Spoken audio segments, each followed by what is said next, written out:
Hai teman-teman, pada episode yang lalu yaitu episode yang ke-13 kita sudah melakukan spreading laporan keuangan sebuah perusahaan dan kita dapat melihat hasil spreadingnya menunjukkan bahwa kinerja keuangan perusahaan tersebut dapat dikatakan baik.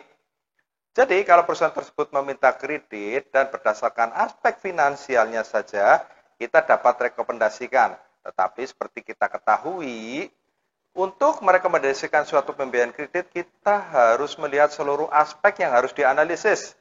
Dan kita sudah bahas di episode yang kelima, yaitu diagram pembelajaran. Ya, antara lain ada aspek industrinya, bisnisnya, struktur kreditnya, jaminannya, dan lain-lain.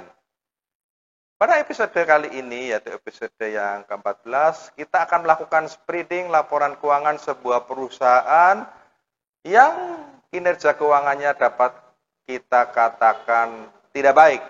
Dengan demikian teman-teman dapat belajar lebih baik mengenai analisis laporan keuangan. Dan inilah perusahaan yang sudah saya lakukan spreading atas laporan keuangannya. Inilah hasil spreading PT Krakatau Steel atau KRAS yang disajikan dalam ribuan dolar AS. Untuk laporan keuangan periode awal tahun 2018, akhir tahun 2018, akhir tahun 2019. Dan untuk tahun 2020 ini laporan keuangan yang sudah dipublikasikan baru semester 1. Sehingga agar apple to apple saya proyeksikan ke akhir tahun 2020. Di mana laporan posisi keuangan semester 1 itu saya samakan ya untuk proyeksi tahun 2020, tetapi untuk laporan laba ruginya untuk proyeksi 2020 saya kalikan 2 tiap posnya. Laporan keuangan ini dapat teman-teman peroleh di situs resmi Bursa Efek Indonesia idx.co.id. Dan ini adalah hasil reposting yang dilakukan terhadap akun-akun pada laporan posisi keuangan untuk 4 periode ini. Nah, proses repostingnya sudah disampaikan di dalam episode yang lalu. Ya, jika teman-teman ingin menyimak lagi untuk proses repostingnya, karena penting, itulah cara bank di dalam melakukan analisis laporan keuangan, yaitu melakukan spreading. Nah, pada lembar kedua adalah hasil reposting terhadap akun-akun pada laporan laba rugi untuk 4 periode ini. Nah, dari hasil reposting terhadap laporan posisi keuangan dan laba rugi, maka diperoleh hasil dari spreading ya atas PT Krakatau Steel yang dapat kita lakukan analisis dengan lebih mudah. Kalau kita lihat penjualan bersih, periode awal tahun 2018 ke akhir tahun 2018 ini penjualan bersihnya masih meningkat. Tetapi pada periode berikutnya kita lihat menurun ini teman-teman. Akhir tahun 2018 ke akhir tahun 2019 ini menurun sebesar 18,45%. Bahkan proyeksinya juga menurun sebesar 22,16%. Ini kemungkinan besar indikasi bahwa PT KRAS ini juga kena dampaknya ya, atas pandemi corona yang sedang terjadi. Karena PT Krakatau Steel ini atau KRAS bisnisnya adalah baja ya, di mana terkait dengan infrastruktur. Kalau infrastruktur pembangunan kurang berjalan, ya tentunya pengaruh juga ke penjualannya. Dan untuk COG guys, kita lihat di tahun sebelumnya meningkat sebesar 29,29%, dan periode berikutnya menurun ke 11,73%, kemudian menurun lagi. Jadi secara tren, COGS ini menurun nih di periode-periode yang sekarang. Kalau secara tren, tetapi jika kita melihat secara common size, COGS-nya justru meningkat nih. Periode sebelumnya di akhir 2018 adalah sebesar 91,3%, maka di periode 2019 ini meningkat menjadi 98,8%. Ya. Kita melihat berarti dengan adanya peningkatan COGS ini, otomatis marginnya juga memburuk. Apa artinya ini kalau secara tren dia menurun tetapi COGS-nya justru meningkat? Jadi PT Krakatau Steel ini adalah perusahaan manufaktur besi baja dengan porsi fixed asset yang tinggi. Kalau di tahun 2019 ini porsinya sebesar 64,6% ya dari total aset. Ini indikasi bahwa perusahaan beroperasi dengan fixed cost yang tinggi, teman-teman. Dan ini sesuai yang sudah kita pelajari pada episode 7B dengan topik analisis industri. Silahkan teman-teman lihat lagi. Perusahaan yang beroperasi dengan fixed cost yang tinggi harus mempertahankan penjualannya agar tetap tinggi.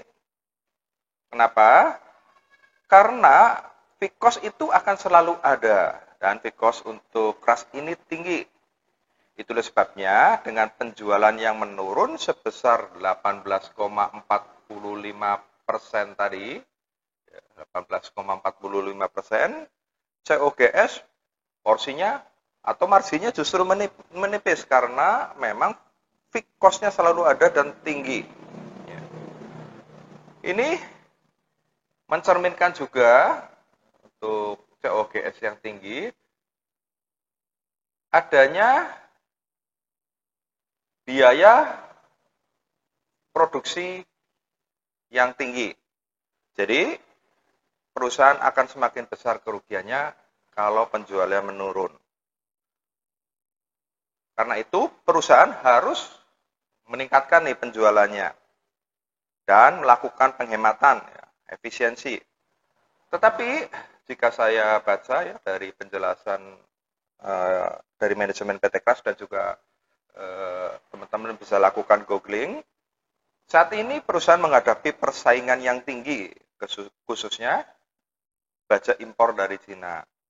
Juga utilisasi diberitakan masih rendah, hanya sekitar 40-60%. Ya, jadi perusahaan belum optimal di dalam tingkat produksinya. Harga juga dikatakan kurang bersaing, dan juga utang keras tinggi, teman-teman. Nanti kita lihat pada rasio-rasionya. Keras ini terbeban utang yang tinggi. Pada posisi tahun 2019 saja,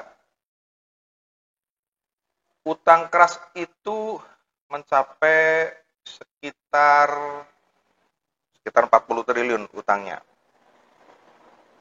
Baik, kita langsung simpulkan saja teman-teman dari hasil spreadingnya.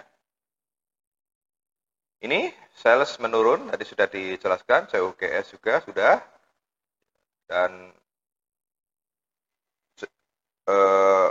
profit juga turun signifikan, ini terlihat. Net income turun signifikan, teman-teman. Bagaimana dengan yang lain? Ini arus kas aktivitas operasi juga tidak baik, teman-teman, minus nih. Lalu ini annual growth turun, ya, salesnya semuanya sudah, ini pengulangan saja. Kemudian profitability-nya kita lihat, teman-teman, profitability-nya tidak bagus juga ya, operating profit margin ini minus. Net income margin juga minus, makin besar. Otomatis return on asset dan return on equity tidak baik, teman-teman. Nah, untuk efisiensi rasio ini saya lihat tidak ada isu ya, teman-teman. Ini untuk net operating cycle-nya menurun ya, karena persediaannya juga menurun ya, mengikuti penjualannya. Kemudian untuk rasio likuiditas ini teman-teman, kemampuan perusahaan untuk memenuhi kewajiban jangka pendeknya, waduh, tidak bagus ya teman-teman ya. Current rasio ini di bawah 1. Ini mengindikasikan perusahaan tidak mampu memenuhi kewajiban jangka pendeknya. Karena aktiva lancar lebih kecil ya daripada hutang lancarnya. Dan untuk rasio leverage ya, atau solvability, kita lihat juga perusahaan tidak mampu untuk memenuhi baik kewajiban jangka pendek maupun jangka panjangnya, tidak mampu memenuhi seluruh kewajibannya. Ini debt to equity ratio-nya seharusnya di bawah 1,5, ini di atas 1,5. Debt to asset ratio-nya juga maksimal 0,35, ini sudah lebih. Ini indikasi memang kuat perusahaan kegedean utang, teman-teman. Utangnya gede ini. Juga akibatnya kelihatan kalau perusahaan memang tidak dapat memenuhi kewajibannya dari DPR-nya juga nih, teman-teman. Baik DSCR-nya juga, waduh, hancur-hancuran ya, teman-teman. Nggak bisa ini memenuhi kewajibannya. Ini adalah indikasi perusahaan memang kegedean itu utang. Itulah sebabnya kalau kita cari tahu lebih lanjut, PT Kras ini direstruktur kreditnya ya sebesar 27 triliun lebih direstruktur ya oleh 10 bank dengan berbagai skema. Kras juga mendapat suntikan dana dari pemerintah sebesar 3 triliun untuk menjaga solvabilitasnya ya, karena solvabilitasnya tadi hancur teman-teman. Jadi disuntik sebesar 3 triliun dalam bentuk obligasi wajib konversi ya, OWK. Nah, pada semester 1 tahun 2020 PT Kras berhasil membukukan keuntungan. Jika kita lihat, COGS ini mengalami penurunan yang cukup signifikan di semester 1 tahun 2020 dan juga biaya bunga kalau sebelumnya dari periode ke periode meningkat, ini semester 1 2020 turun signifikan. Biaya SGA juga kita lihat turun dan untuk pertama kalinya PT Kras berhasil membukukan keuntungan bersih sebesar 9.344 ini dalam ribuan dolar AS. Sehingga akibatnya kalau saya lihat saham PT Kras itu menguat teman-teman. Sahamnya menguat. Jadi pada Senin 14 September saya lihat harganya 362 dan titik terendah pernah harga sahamnya per lembar hanya sebesar 124 rupiah gitu. Jadi apa yang dapat kita simpulkan secara garis besar? Jika saya menganalisis PT Kras ini, ya, Krakatau Steel untuk katakan mengajukan kredit atau pemberian kredit, jelas saya tidak bisa merekomendasikan. Tidak bisa merekomendasikan karena rasio-rasionya kita lihat tadi tidak bagus teman-teman. Dan PT Kras ini juga kalau direktur kreditnya maka sesuai surat edaran Bank Indonesia kolektabilitasnya koleknya akan menjadi memburuk ya, menjadi 2. Dan kalau adanya SEBI yaitu mengenai penyamaan kolek ya, kalau kita katakan memberikan kredit ke PT Kras ini langsung koleknya jadi ikut 2 juga. Jadi secara analisis kredit saya nggak bisa merekomendasikan PT Kras ini ya teman-teman, supaya dengan demikian kita bisa belajar lebih jauh dibandingkan dengan laporan keuangan yang kita lakukan spreading pada episode yang lalu. Ini contoh untuk laporan keuangan yang tidak baik ya. Tetapi untuk membeli saham keras, belum tentu loh teman-teman ini para trader atau para investor ini tidak berani gitu. Karena harga sahamnya kita lihat murah teman-teman ya. PBV-nya juga ini di bawah 1, murah nih teman-teman sahamnya. Kita sudah pelajari ini, waduh, R-nya juga nih. Jadi kalau para investor yang berani taking risk teman-teman dan yakin bahwa PT Kras ini ke depan dapat lebih perform, bisa saja mereka berani melakukan pembelian sahamnya ini. Tapi kalau menurut saya perlu dipertimbangkan juga sih bagaimana, apakah yakin bahwa manajemen yang ada dengan keahlian dan pengalaman dan pengetahuannya memiliki strategi yang baik untuk meningkatkan penjualannya ya. Karena tadi kita lihat fixed cost-nya tinggi. Tapi ingat persaingannya juga tinggi, khususnya adanya produk impor dari Cina. Dan kalau punya keyakinan bahwa kelak ekonomi juga akan membaik, sehingga kebutuhan besi baja juga akan meningkat ya, karena terkait dengan infrastruktur baja, untuk infrastruktur sangat dibutuhkan. Kemudian adanya pertimbangan juga bahwa pemerintah mendukung ya industri lokal ini, misalnya dengan melakukan atau dengan mengeluarkan peraturan untuk kebijakan impor yang mendukung produk lokal ya, seperti Kras ini, sehingga bisa lebih bersaing di market ya, sangat akan berpengaruh positif terhadap penjualan perusahaan. Jadi kalau yakin bahwa ini Kras nanti akan tumbuh berkembang ya, akan finansialnya akan membaik, buat investor yang berani ambil risiko, ini akan mendatangkan keuntungan yang tinggi teman-teman, karena sahamnya murah. Jadi kalau nanti sahamnya akan meningkat banyak, ya tentunya untungnya akan berlipat-lipat itu. Jadi teman-teman, kita sudah melakukan spreading pada laporan keuangan PT Krakatau Steel, dan dari hasil spreading tersebut kita analisis dan kita berkesimpulan bahwa dari aspek finansialnya atau kinerja keuangannya, jika kita memproses suatu kredit ya, dengan kinerja keuangan seperti itu, kita tidak dapat merekomendasikannya. Namun berbeda jika dalam rangka pembelian saham. Bisa saja investor atau trader yang berani mengambil risiko dan memiliki keyakinan bahwa ke depan PT Kras dapat berkinerja lebih baik, khususnya dengan keyakinan perekonomian akan membaik.